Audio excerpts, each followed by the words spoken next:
Hello, Al here with NinjaTrader Algos. Wanted to get into some analysis on the wheat market using the Commitment of Traders fund position data.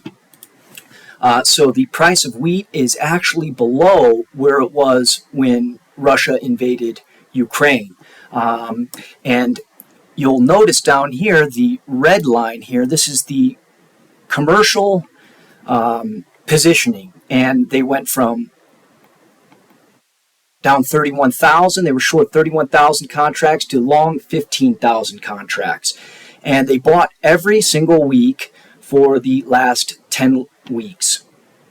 So I wanted to find other periods in history where the commercials bought every single week, and they also took their position from net short to net long. So I just basically used the position data for just the commercials here, along with the date.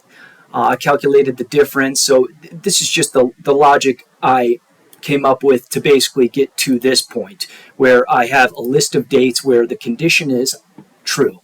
So how I could use the Mark Data on Charts tool, I'm going to, in Excel, hold Control, and then I'm going to select the date column, and then Control C, open a new tab. I'm going to paste the data in here, and rather than go through here and go look at all these dates, oh, it was like this, and then go look at a chart, I just select the two columns.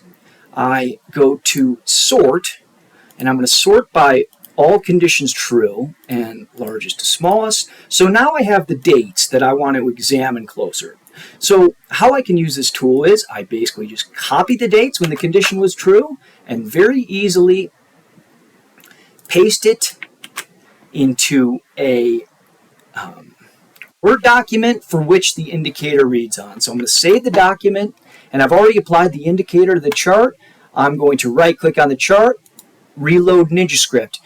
Bam. Now it's marked the dates that share this condition. So then I can go and further examine those. Thank you, and I appreciate your time.